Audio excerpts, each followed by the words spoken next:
జకర్యా గ్రంథము 10వ అధ్యాయం మొదటి వచనం కలిసి చదువుదాం. మొదటి వచనం. కడవరి వాన కాలమున వర్షము దయచేయమని యెహోవాను వేడుకొనుడి. ప్రతి వాని చేనిలోను పైరు మొలచినట్లు యెహోవా మెరుపులను పుట్టించును. ఆయన వానలు మెండుగా కురిపించును.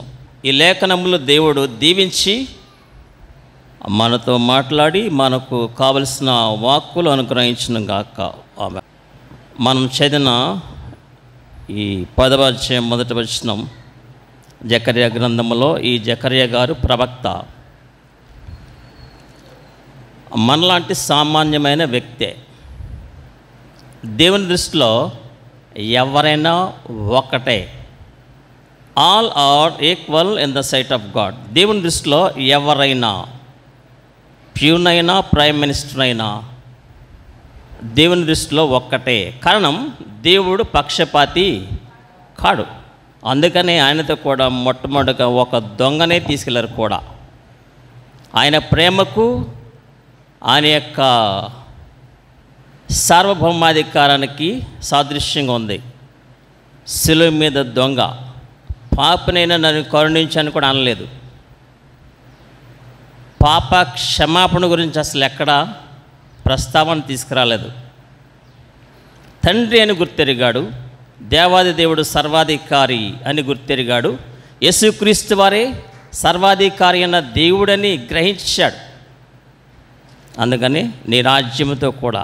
రెండవది, శిలువ మీద ఉన్న దొంగ ఆయన రాజ్యాన్ని జ్ఞాపం చేసుకున్నాడు. వాక్యం సెలవిచ్చేది ఏంటంటే, మొదట ఆయన రాజ్యమును నీతిని వెతకండి. సీక్ యీ first the Kingdom of God and his righteousness. ఆయన యొక్క నీతి నీ రాజ్యంతో కూడా వచ్చినప్పుడు. మూడో విషయం ఏంటంటే, శిలువ మీద ఉన్న దొంగ ఆయన తిరిగి రానేయన్నాడనే గ్రహింపులో ఉన్నాడండి. That is the greatest sign, spiritual sign in a believer's life. ఒక వ్యక్తి యొక్క ఆత్మీయమైన అంతస్తు దేన్ని బట్టి తెలుస్తుందంటే, యెహోవా కొరకు లేక ఆయన తిరిగి రాని అన్నాడని ప్రభు రాకడ కొరకు ఎదురు చూస్తూ ఉంటారు. అందుకని వాక్యం ఏంటంటే, యెహోవా కొరకు ఎదురు చూచేవారు నూతన బలము పొందుదురు. నన్ను జ్ఞాపకం చేసుకో అన్నాడు. ఆయన సర్వాధికారి కాబట్టి ఆయన జ్ఞాపకం చేసుకుంటేనే మనం ఆయన రాజ్యంలో చేరగలం. ఆయన జ్ఞాపకం చేసుకుంటేనే రక్షింపబడగలం. ఆయన జ్ఞాపకం చేసుకుంటేనే దేవుని మందిరానికి రాగలం. వాక్యంలో మాట ఉందండి, తండ్రి ఆకర్షిస్తేనే కానీ ఎవడునూ ఆయన యొద్దకు రాలేడు. మనం చదివిన వాక్యములో మొదటి మాట, కడవరి వాన కాలమున వర్షము దయచేయమని యెహోవాను వేడుకో. జకర్యా గారు ఆనాటి విశ్వాసులను, ఆనాటి విశ్వాస సమాజాన్ని, ఆనాటి సంఘాన్ని, మనలాంటి వాళ్ళని హెచ్చరిస్తూ, ప్రేరేపిస్తూ, పురికొల్పుతూ ఉన్నాడు. ఏమని? కడవరి వాన కాలమున వర్షము దయచేయమని యెహోవాను వేడుకొనుడి. ప్రార్థన. ఈ మొదటి లైన్లో మనకు కనపడే విషయం ఏంటంటే ప్రార్థన. Prayer is the key of a believer's of life. Believer's life, విశ్వాసుల జీవితంలో ప్రార్థన చాలా ప్రాముఖ్యమైనది. యెహోవాను అంటే ఎవరిని ప్రాధేయపడినా, ఎవరిని అడిగినా, ఎవరిని వేడుకునినా, ఎవరికి మొక్కుకొనినా ఏమీ కూడా మనకి ఫలితము ఉండదు. వాక్యంలో ఉందండి, అడుగుడి మీకు ఇవ్వబడును. ఇక్కడ వేడుకొనుడి అన్నదానికి ఇంగ్లీష్ బైబిల్లో చూస్తే ఆస్క్ అని ఉంటుందండి. ఇంకొక ట్రాన్స్లేషన్లో సీక్ అని ఉంటుంది. అంటే ప్రభువుని అడగాలి. అడుగుడి మీకు ఇవ్వబడును. ఇంకొక వాక్యం ఏముందంటే, దేవుణ్ణి అడగడం వల్ల ఆయనకు మహిమ వస్తుందటండి.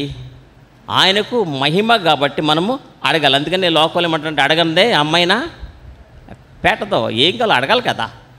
ఆ రోజు స్కూల్కి వెళ్ళేటప్పుడు ఎలాంటి యూనిఫామ్ కావాలి, వైట్ డ్రెస్ వేసుకుంటున్నారు, షర్ట్ వేసుకోవాలా, టీ షర్ట్ వేసుకోవాలా, ఈవేళ ఏం పట్టుకెళ్ళాలి, అవన్నీ కూడా.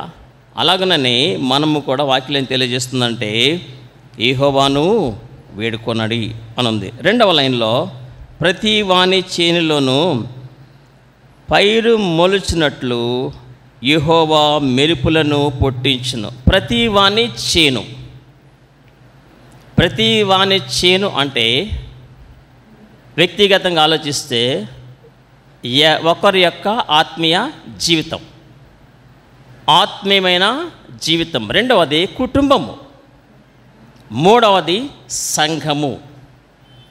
వ్యక్తిగతంగా దీన్ని అన్వయించుకుంటే ఆత్మీయమైన జీవితం, 2వది కుటుంబము. అంటే ప్రతి వాని ఆత్మీయ జీవితములో వర్షములు కురిపించాలన్నా, ప్రతి వాని చేనులో పైరు మొలిపించాలన్నా, అంటే వినిన వాక్యము మనలో మొలకెత్తి ఫలించాలి.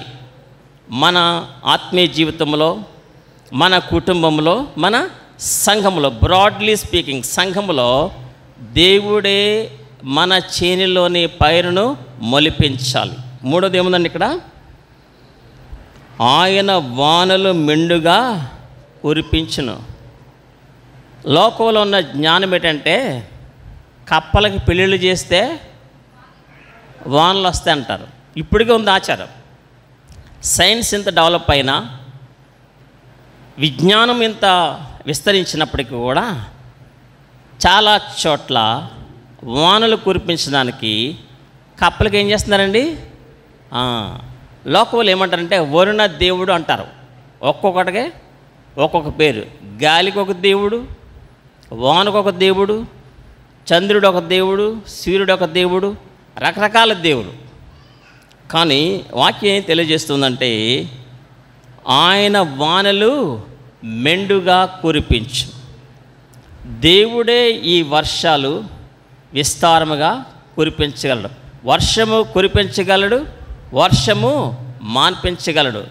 ఏలియా వర్షింపకున్నట్లు ప్రార్థించినప్పుడు 3.5 సంవత్సరాల వర్షము కొరవలేదు. అతడు మరలా ప్రార్థించగా వర్షం ఇచ్చింది. ఏలియా మన వంటి మనుష్యుడే. చెప్పను, జకర్యా మన వంటి మనుష్యుడే, ఏలియా మన వంటి మనుష్యుడే. యేసుక్రీస్తు వారు కూడా మనలో ఒకరి వంటి వాడైపోయాడు. ఆయన పాప శరీరాకారంతో పంపబడ్డాడు. ఆయన మన స్వభావాన్నే కలిగి జీవించారు యేసుక్రీస్తు వారు ఈ భూమి మీద. కానీ పాపము లేనివాడుగా జీవించాడు. మన వలనే ఆకలిగా ఉన్నాడు, మన వల్లనే దప్పిగా ఉన్నారు, మన వల్లనే శోధింపబడ్డారు యేసుక్రీస్తు వారు. అయినప్పటికీ హీ వాజ్ సిన్లెస్ అని రాయబడింది. పాపము లేకుండా ఆయన జీవించాడు. సో కడవరి వాన కాలమున, కడవరి వాన అంటే తొలకరి వాన ఉన్నదని అర్థం కదండి. కడవరి వాన, తొలకరి వాన. రెఫరెన్స్ చూద్దాం. యోవేలు గ్రంథం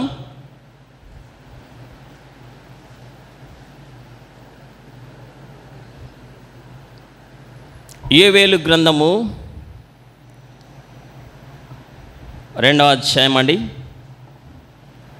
యోవేలు గ్రంథము 2వ అధ్యాయం, పేజీ నెంబర్ 753 అండి. 753వ పేజీ, 753. యోవేలు గ్రంథము 2వ అధ్యాయము 23వ వచనం అండి. Wait a minute. యోవేలు గ్రంథము, అందరూ తీయండి. కొంతమందికి వాక్యం వినడం వల్ల గుర్తుంటుంది, కొంతమందికి చూడడం వల్ల గుర్తుంటుంది, కొంతమందికి రాయడం వల్ల గుర్తుంటుంది. యోవేలు గ్రంథము 2వ అధ్యాయము 23వ వచనం చదవండి. సియోను జనులారా, సియోను జనులారా, ఉత్సహించి మీ దేవుడైన యెహోవా యందు సంతోషించుడి. తన నీతిని బట్టి ఆయన తొలకరి వర్షమును మీకు అనుగ్రహించును. వాన కురిపించి పూర్వమందు వలె తొలకరి వర్షమును కడవరి వర్షమును మీకు అనుగ్రహించును. తొలకరి వర్షము, కడవరి వర్షము అండర్లైన్ చేసుకోండి. పంటలు పండాలన్నా, మన భూమి ఫలించాలన్నా తొలకరి వర్షము ఉండాలి, కడవరి వర్షము ఉండాలి. అగ్రికల్చరల్ సైన్స్ ప్రకారం తొలకరి వర్షము, కడవరి వర్షం ఉంటే ధాన్యము లేక పైరు సమృద్ధిగా ఉంటుందండి. సమృద్ధిగా, అబండెంట్ లేక సమృద్ధి అయిన ఫలము మనం కలిగి ఉంటాం. ఎప్పుడండి? తొలకరి వర్షము, కడవరి వర్షము. ఇవి మనకి భూమికి, మన ఫలవృక్షాలకి చాలా అవసరం. తొలకరి వర్షం, కడవరి వర్షం. అలాగుననే మన ఆత్మీయ జీవితానికి కూడా తొలకరి వర్షము కావాలి, కడవరి వర్షము కూడా కావాలి. ఏహెచ్కేలు గ్రంథములో ఒక మాట ఉందండి. ఏహెచ్కేలు భక్తుడు రాశాడు. ఏహెచ్కేలు గ్రంథము 34వ అధ్యాయమండి.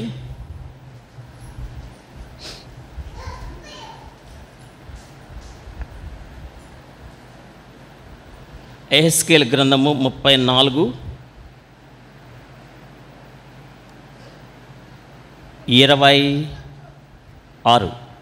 ఏహెచ్కేలు గ్రంథము 34:26, 717వ పేజీ. వారిని నా పర్వతము చుట్టుపట్ల స్థలములను దీవెనకరముగా చేయుదును. ఋతువుల ప్రకారము వర్షము కురిపించెదను. దీవెనకరమగు వర్షములు కురియును. This is the third reference. దేవాది దేవుడు సెలవిచ్చే మాట ఏంటంటే, దీవెనకరమగు వర్షములు మన జీవితాల్లో, మన కుటుంబంలో, మన సంఘములో దీవెనకరమగు వర్షములు కురవాలని మనము యెహోవాను వేడుకోవాలి. అనుదినము ప్రార్థన చేయాలి ఈ వర్షం కొరకు. బయట ఫలించే ఫలవృక్షాలకి, పైరుకు, చేనుకు తొలకరి వర్షము, కడవరి వర్షము సరిపోతుంది. అవి పంట చేతికి వచ్చేస్తుంది మనకి. తొలకరి రోజుల్లో పడే వానలు, ఆ తర్వాత కడవరి వర్షము. కొన్ని పంటలు 3 నెలలకు వస్తాయి, కొన్ని పంటలు 6 నెలలకు వస్తూ ఉంటాయి. మన ఏరియాస్లో సంవత్సరానికి 3 పంటలు పండించేస్తున్నారు. 4 నెలలకే పంట వచ్చేస్తుందండి. మరి వాక్యంలో మాట ఉంది, మనము కూడా యెహోవా దీవించిన చేని వాసన వలె ఉన్నాం. దేవుని దృష్టిలో మనము కూడా ఒక చేను. ఆయన వ్యవసాయకుడు. మనము కూడా దేవుని దృష్టిలో ఒక చేను వంటి వారము, ఒక పొలము వంటి వారము. వాక్యంలో మాట ఉందండి, ధాన్యము పనులు వాటి కాలమున చేరినట్లు అని వాక్యం ఉంటుందండి. ఒక వాక్యం ఉందండి, పనులు వాటి కాలమున ఇల్లు చేరినట్లు నీవు చేర్చబడదు అన్నది వాక్యంలో. మన ఆత్మీయ జీవితంలో కూడా ఆత్మీయంగా ఫలించాలన్నా, ఆత్మీయంగా ఎదగాలన్నా, 30దంతలుగా, 60దంతలుగా, 100ంతలుగా ఫలించాలంటే దేవుడు అనుగ్రహించే దీవెనికరమైన వర్షాలు మనకి అవసరం. అవే ఆత్మ సంబంధమైన వర్షము, దేవుని దీవెనలు. అందుకని మ్యారేజెస్లో పాడుతూ ఉంటారు, there shall be showers of blessings అని పాడుతూ ఉంటారు. షవర్స్, దీవెనల జల్లులు అని పాడుతూ ఉంటారు. ఈ దీవెన జల్లులు, ఈ వర్షపు జల్లులు మనకి ఎప్పుడెప్పుడు అవసరం అనుకుంటున్నారు? రక్షింపబడినప్పుడు సరిపోద్దా? లేక అవసాన దశలో పడితే సరిపోద్దా? కడవరి వాన, తొలకరి వానలా సరిపోద్దా? ఎప్పుడెప్పుడు కావాలంటారు మనకి? ఎప్పుడెప్పుడండి? నెలకోసారా? ఎప్పుడు అనుకుంటున్నారు? ప్రతిరోజు. విలాప వాక్యాల్లో మాట ఉందండి, అనుదినము ఆయనకు నూతనముగా వాత్సల్యత పుట్టుచున్నది. విలాప వాక్యములు 3వ అధ్యాయం అండి, 23వ వచనం.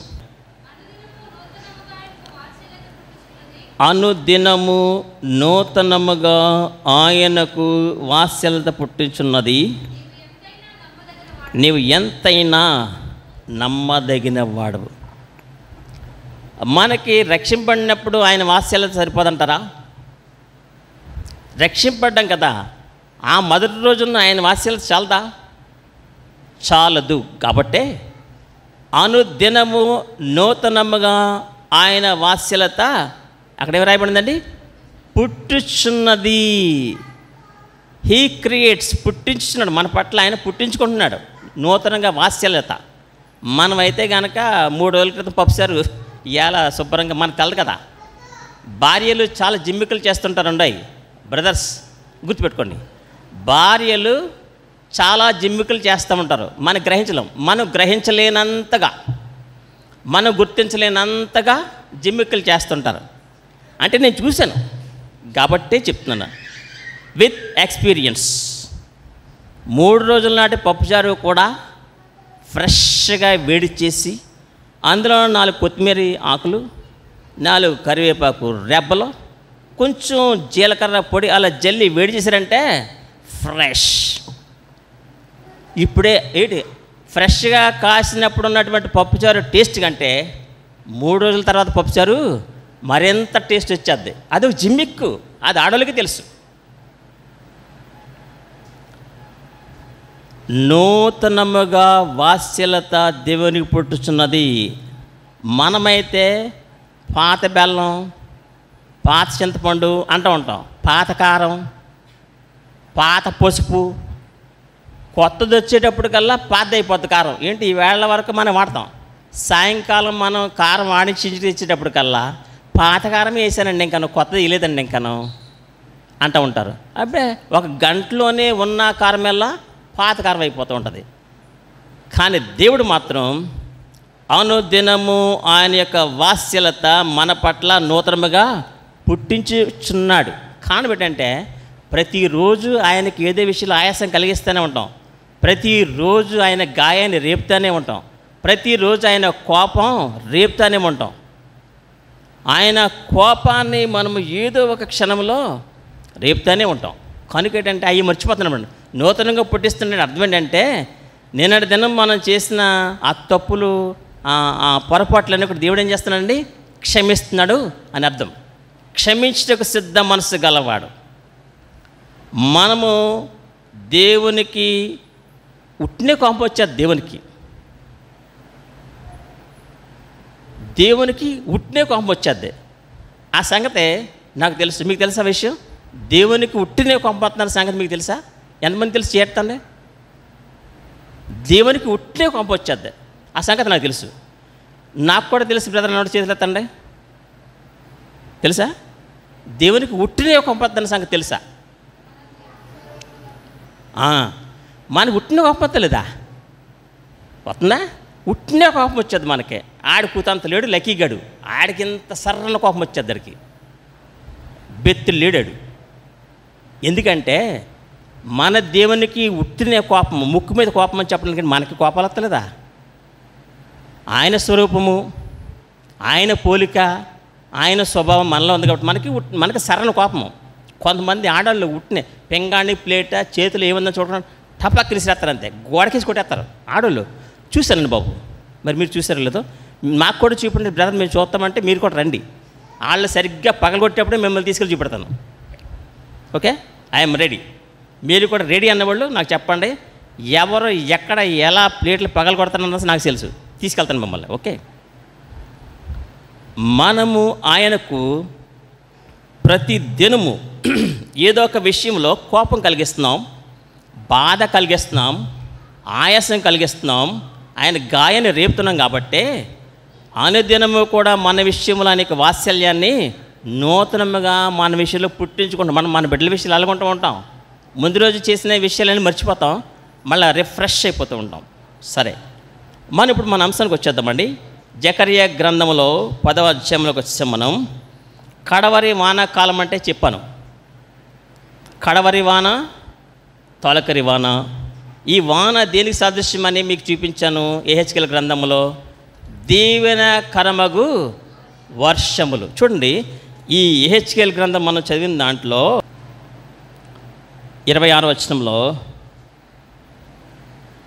34-26లో వారిని నా పర్వతము చుట్లు పట్ల స్థలములను దీవెనకరముగా చేయుదును. దీన్ని మరలా చదివితే వారిని దీవెనకరముగా చేయుదును. దేవుడు మనలను దీవెనకరముగా చేయాలనుకుంటున్నాడు. అబ్రహాం గారితో చెప్పారు, నీ యందు అన్యజనులందరూ ఆశీర్వదించబడతారు. మనల్ని బట్టి,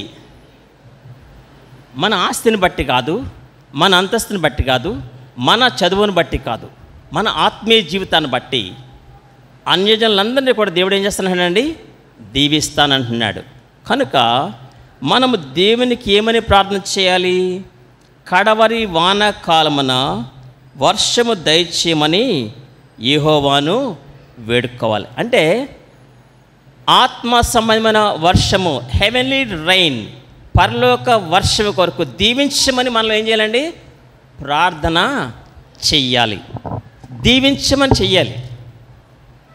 యెహోవా దీవిస్తే అది ఎన్నటెన్నటికి దీవించబడుతుంది. యెహోవా ఆశీర్వదిస్తే ఎన్నటెన్నటికి. అంటే మనం ప్రార్థన చేయవలసింది, ప్రభా నా బిడ్డకు ఒక ఇల్లు దయచేయనాయన, ఒక ఉద్యోగం దయచేయనాయన, అది దయచేయనని, ఇది దయచేయని కాదు. వాక్యం తెలియజేస్తుందంటే ఆత్మ సంబంధమైన ఆశీర్వాదాల కొరకు మనం ఏం చేయాలండి? ప్రార్థన చెయ్యాలి. ఆత్మ సంబంధమైన ఆశీర్వాదాలు, మన బిడ్డలకు రక్షణ, మన కుటుంబానికి రక్షణ, మన సంఘంలో అందరికీ కూడా ఏమి రావాలండి? రక్షణ. రక్షణ కొరకు మనము అది దీవెన. అందుకని రక్షణ ఆశీర్వాదములు అన్న వాక్యంలో ఏముందండి? రక్షణ ఆశీర్వాదములు. రక్షణతోనే మనకి ఆశీర్వాదాలు స్టార్ట్ అవుతాయి. వాక్యం ఇంకో మాట ఉంది, దుష్టత్వం నుంచి మళ్లించడం వలన నేను మిమ్మును ఆశీర్వదించదను. అంటే బ్లెస్సింగ్స్ ఎలా స్టార్ట్ అవుతాయంటే, మనల్ని, మన బిడ్డల్ని భూమి మీద ఉన్న దుష్టత్వాన్ని నుంచి తప్పించమని ప్రార్థన చేయాలి. భూమి మీద అడుగు పెడితే ఎంతో దుష్టత్వం, మామూలు దుష్టత్వం కాదండి, విపరీతమైన దుష్టం. వాక్యంలో మాట ఉంది, మీరు మూర్ఖులైన వారి మధ్య అనుజులుగా ఉండాలి, మూర్ఖులైన వారి నుంచి ప్రత్యేకింపబడి ఉండాలి. కనుక దేవుని ఎలా ప్రార్థన చేయాలండి? కడవరి వానకం వర్షం దయచేయమని యెహోవాను వేడుకోవాలి. అంటే మన ప్రార్థనా జీవితము ప్రతి దినము ఈ విధంగా ఉండాలి. ఎలా ఉండాలండి? ఈ అంచె దినాలలో ప్రభువా, కడవరి దినాల్లో ప్రభువా, నా బిడ్డలను రక్షించు, నా బిడ్డలను కాపాడు, నా బిడ్డలను దీవించు అని మనము దేవుణ్ణి అడిగినప్పుడు దేవుడు మనం ఆలకిస్తాడు, ఆలకించరా. మనం ఆయన చిత్తానుసారముగా ఏది అడిగినా సరే ఆయన మన మనవి ఆలకించునని అది లేదు ఇది లేదని ప్రార్థన చేయడం కాదు. పెద్ద వయసులో వాళ్ళేమో కాళ్ళ నొప్పులు ప్రభా, చెట్ట నొప్పి ప్రభా, నడవలేకపోతున్నాను ప్రభా, కాలు ఎడవలేకపోతున్నాను ప్రభా, అయ్యాది అదంతా ట్రాష్, చెత్త. అంటే మన ప్రార్థనలో చెత్త ఉండకూడదు. మనకి ఎప్పుడు ఏ ఆరోగ్యం ఇవ్వాలో దేవుడు తెలుసు, ఎప్పుడు ఆరోగ్యం ఎలా ఉండాలో దేవుడు తెలుసు. అందుకనే ప్రసంగిలో మాట మనం చూపిస్తానండి. ప్రసంగి గ్రంథంలో అందరూ తీయండి. బైబిల్లో ఉన్నవాళ్ళు, చేతులు ఉన్నవాళ్ళు, కళ్ళు ఉన్నవాళ్ళు, చదువు ఉన్నవాళ్ళు. ప్రసంగి, కళ్ళు, చేతులు, చదువు 3 ఉంటే చాలు. ప్రసంగి గ్రంథము 3వ అధ్యాయం 11వ వచనం, పేజ్ నంబర్ 557 పేజీ, 557 పాత నిబంధనలో ప్రసంగి గ్రంథము 3వ అధ్యాయము 11వ వచనం. దేని కాలమందు అది చక్కగా ఉండును. అందరూ కలిసి చదువుదాము. ఎందుకంటే మనకి కాళ్ళ నొప్పులు, సెట్ నొప్పులు, తలకాయ పోట్లు, నరాలు పీకేయటం, నడాలు పీకేయటం ఉన్నాయి కదండి. అందరూ చదివితే బాగుంటుంది వాక్యం. ప్రసంగి 3:11, దేని కాలమందు అది చక్కగా ఉండినట్లు సమస్తమును ఆయన చాలండి. మనకు 90 సంవత్సరాల వయసులో ఎలా ఉండాలో దేవుడు నిర్ణయించేశాడు. 50 సంవత్సరాల వయసులో ఎలా ఉండాలో దేవుడు నిర్ణయించేశాడు. ఒక ఆయన డాక్టర్ గారి దగ్గరికి వెళ్ళాడంట. ఆయనకి 78 ఏళ్ళు. చీటి రాయించుకున్నాడు. స్పెషలిస్ట్ అనమాట. ఎక్కడి నుంచో వచ్చాడు, ఫారిన్లో చదివి స్పెషలిస్ట్. ఈయన వెళ్ళాడు. కాళ్ళు నొప్పులు వచ్చేస్తాను డాక్టర్ దగ్గరికి వెళ్ళాడు. 78 ఇయర్స్. ఇప్పుడు డాక్టర్ గారు ఆయన్ని అడిగారు, ముందే అక్కడ రాసేస్తారులేండి, మన వయసు ఎంతో రాసేస్తారు కదా. ఓకే అండి, మీ వయసు ఎంత అండి అని అడిగాడంట. అయ్యా నాకు 78 సంవత్సరాలు అయ్యా అన్నాడంట. మరి ఏంటి చెప్పండి అయ్యా వచ్చారు అన్నాడంట. ఏం చెప్పమంటారండి, పొళ్ళు పీకేస్తున్నాయి, చెవులోరు, కాళ్ళు పట్టెత్తలేదు, కూకుంటే లెగలేను, ఆ ముసలు దోసి లెగ తీయాలి, ఏం చెప్పమంటారు, మరి ఏం తింటున్నామంటే అన్నీ తినేతనానండి అన్నాడంట. అన్నీ చెప్పనిచ్చి నీకు ఈ ఆరోగ్యమే ఎక్కువ అన్నాడంట.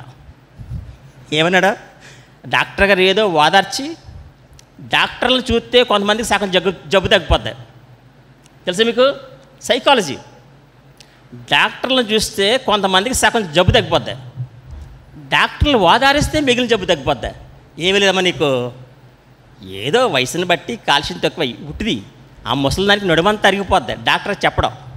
నీకు కొంచెం కాల్షియం తక్కువైంది, శుభ్రంగా తిని శుభ్రంగా తిరిగి చక్కగా తినమ్మా, రోజుకి 2 గుడ్లు తినమంటాడు, దెబ్బతో ఆరోగ్యం వచ్చేద్ది. ఈ ముసలోడు అంటానే ఉంటాడు, ఏమీ లేదమ్మా నీకు, ఏమీ లేదా అంటాడు ముసలోడు, నీకేమీ లేదా అంటాడు. అయినప్పుడు కూడా తీసుకెళ్ళమంటే తీసుకెళ్ళవు. ఎంత శోధన చేస్తారంటే ముసలోళ్ళు అయ్యగలదు కూడా, తీసుకెళ్ళమంటే తీసుకెళ్ళరు, అలాగే తీసుకెళ్ళరండి ముసలోడిని. ఒక్క ముక్కలే చెప్పాడు డాక్టరు మన కాంతారామన్లో అంటాడు అనమాట. కాంతారాం ఎక్కువ మాట్లాడాడు, చాలా సింపుల్, 1 or 2 words అన్నీ విన్నాడు, చెప్పాయి అన్నాడు సింపుల్గా. లాస్ట్లో ఏమన్నాడంటే నీకు ఈ ఆరోగ్యమే ఎక్కువ, అలాగే తిని అలాగే నడుచుకుంటూ అలాగే నెట్టేరా ముసలోడా అన్నాడంట. అంతే, అర్థమైందా?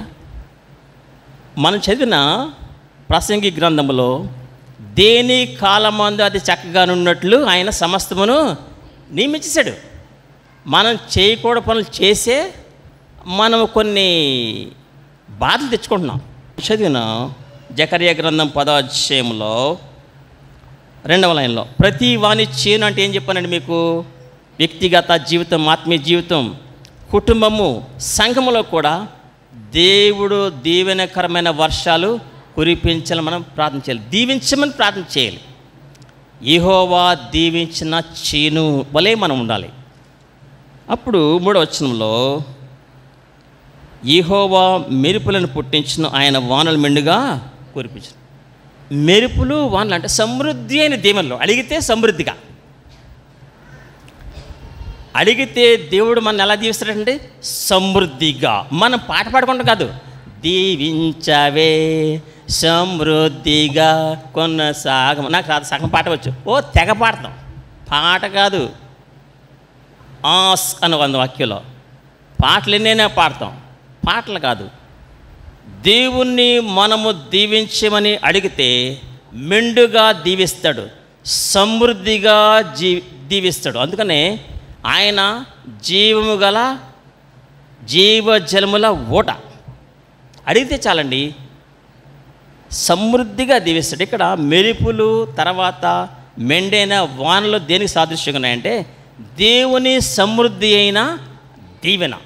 అందుకనే యోబు గ్రంథంలో మాట ఉందండి, మొదట నీ స్థితి కొద్దిగా నున్నను, తొదర నీవు మహాభివృద్ధి. అది చదువుకొని ముగించేసుకుందాం. యోబు గ్రంథము 8వ అధ్యాయం 7వ వచనం. యోబు 8:7 చదువుతాం అందరం కలిసి, చదవడంలో ఆశీర్వాదం. యోబు 8:7, పేజ్ నంబర్ 426, 426వ పేజీ అండి.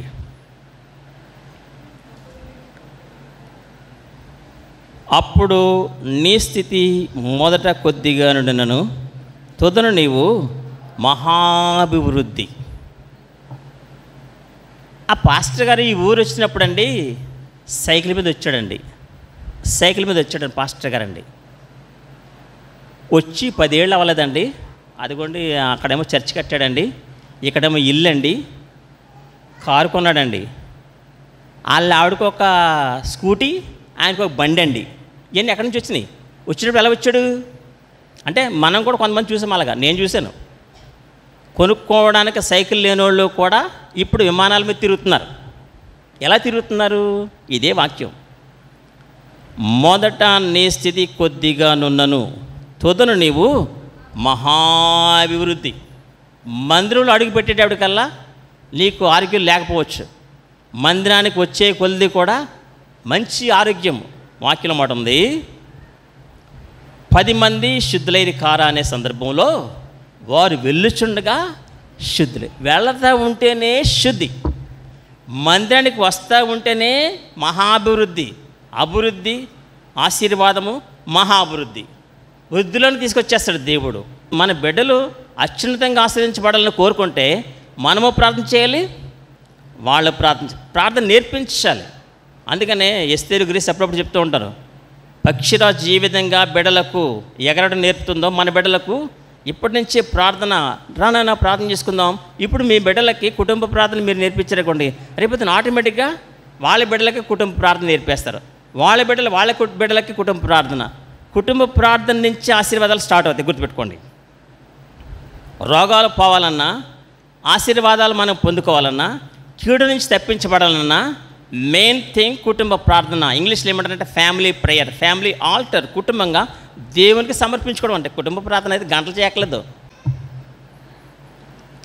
కుటుంబ ప్రార్థన ఒక నిమిషం చేసిన కుటుంబ ప్రార్థనే. కొంతమంది స్టైల్గా పుట్టినరోజులకు కుటుంబ ప్రార్థనలో, ఇంకెప్పుడు ఉండదు కుటుంబ ప్రార్థన. పుట్టినరోజుకి మాత్రం ఎక్కడ లేని ఊపి వచ్చేద్ది, అయిపోబా ఉద్యోగం, అయిపో రగిలిపోద్ది అంతే ఉద్యోగం. అక్కలేదు, రెచ్చిపోయి రగిలిపోకలేదు. ఏదో ప్రతిరోజు సామాన్యంగా ఒక నిమిషం ప్రార్థన. తండ్రి ప్రభా, వాక్యంలో మాట ఉందండి, దేవా పాపిని నన్ను కరుణించాడు. అంతే, ఇంకేమన్నాడా? ఎలా ప్రార్థన చేశాడు? మనమైతే మొత్తం వాక్య పాండిత్యమంతా ప్రభు వారికి తెలియదని తెగ చెప్పేస్తుంటాం. మహాగణుడు, మహోన్నతుడు, అయ్యి బాబా ఏముండదో. అవన్నీ పక్కనట్టేయండి. ఒక్క నిమిషం కుటుంబ ప్రార్థన చేయడం, యెహోవాని వేడుకుని అక్కడి నుంచి స్టార్ట్ అవుతాయి మనకి. మనం చదివిన వాక్యంలో దీవెనకరమైన వర్షాలు, ఋతువుల ప్రకారం వర్షాలు అంటే మన బిడ్డల జీవితంలో ఏ వయసులో ఎలా ఉండాలన్న దేవుడు నియమించాడు ఆల్రెడీ. మన ప్రసంగి గ్రంథంలో చదివాం, దేని కాలము అందు అది చక్కగా ఉన్నట్లు ఆయన సమస్తమును నియమించాడు.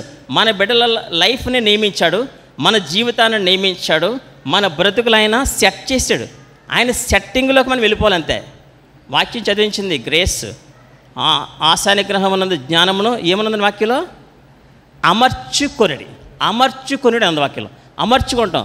మనకి కొత్త బీరువా తెస్తే చక్కగా సామాగ్రి సర్దుకుంటాం.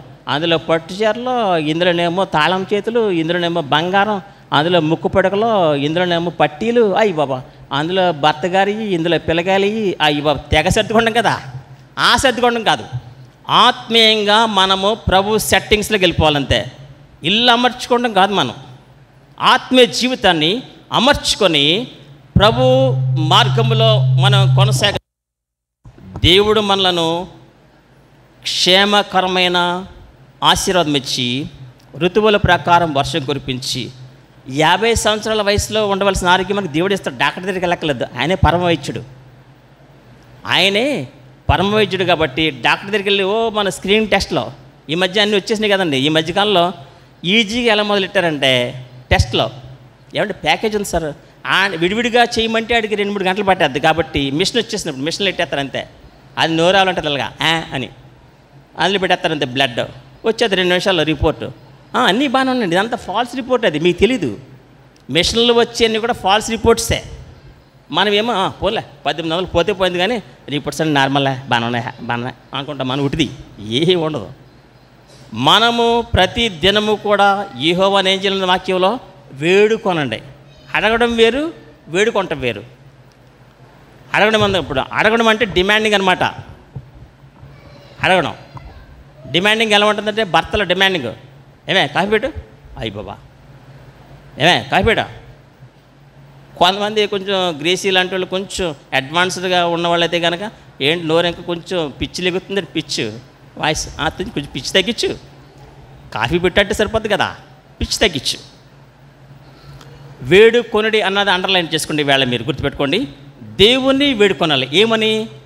కడవరి వానకాలంలో వర్షం ఏమంటారు? మా బిడ్డలకు దీవెన దయచేయండి, నా భర్తకు దీవెన దయచేయండి, నా కుటుంబానికి దీవెన దయచేయండి, మా సంఘానికి.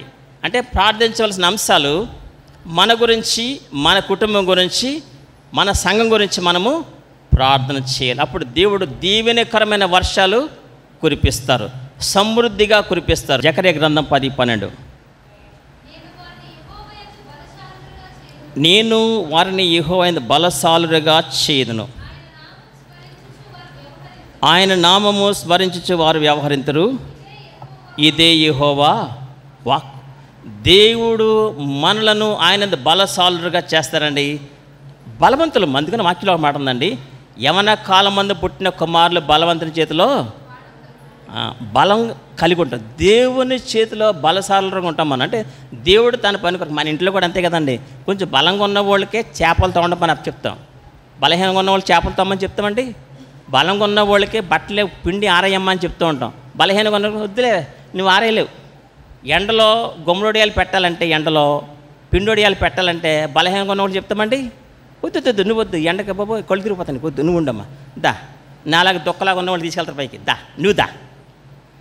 2 రోజుల నుంచి ఆవిడ్ని చక్కగా మాటలు చెప్పి ఆయా విధంగా కొంచెం గాలి కొడుతుంటారు. గాలి కొట్టి సరిగ్గా గుమ్మడోళ్ళకి రెడీ చేస్తారన్నమాట. దా నువ్వైతే బాగా 2 రోజుల నుంచే. అప్పుడు నాలుగు బలంగా ఉంటుంది కదా. అబ్బా, ఎవరికైనా సరే గాలి కొడితే చాలండి మాటలకే. అంటే ఇళ్లలో చూస్తున్నాం కదా 2 మాటలు, సారీరా నువ్వు మంచోడు కదా నువ్వు అంటాడు కల్లా అంతా మర్చిపోతాం. మన ప్రభు కూడా అంతే, ప్రభు క్షమించి ప్రభు అంటే ఆయన కూడా అంతా మర్చిపోతాడు. అంతే. దేవుడు మనలను బలశాలుగా చేస్తాడు. ఈ బలం ఏంటండి? ఈ బలం ఏంటంటే ఆత్మ సంబంధమైన బలము. ఎప్పుడైతే ఆత్మీయంగా బలం ఉంటామో శారీరక సంబంధమైన బలం కూడా వచ్చేస్తుంది. అందుకని మనో బలం ఉంటే మనకి ఫిజికల్గా కూడా శక్తి వస్తుందండి. ఫిజికల్గా మనోధైర్యం అంటారు దాన్నే. ఆత్మ సంబంధమైన బలము దేవుడు మనకి అనుగ్రహిస్తాడు. యెహోవా యందు బలశాలుగా చేసి ఇంకేమైనా ఆయన నామమును స్మరించచ్చు. అందుకే ఇంకెంతసేపు కూడా ప్రభు నామాన్ని స్మరిస్తూ ఉంటారు. పాటలు పాడుతూ పనులు చేస్తారు, వాక్యం వల్లించుకుంటూ పనులు చేస్తారు, ప్రార్థన చేసుకుంటూ పనులు చేస్తూ ఉంటారు. అంతేకాని స్వతం ఉండదు. కొంతమంది అంట్లతోంతో కొత్త ఉంటారు. ఈ మధ్యకాలం అంట్లతోంతో ఎత్తరేసి వస్తున్నారు. ఇంతకుముందు ఒకళ్ళు వచ్చేవారు మనల్ని ఆర్పేయడానికి, మన టిఫిన్ తినేయడానికి ఇద్దరు వస్తున్నారు. మేము ఇద్దరే వస్తామండి. దానికి 4 ఇడ్లీ, దీనికి 4 ఇడ్లీ. అదే కోపటి చెప్పుకుంటా. మరే వాళ్ళ ఇంటి దగ్గరికి వెళ్ళినాను నేను.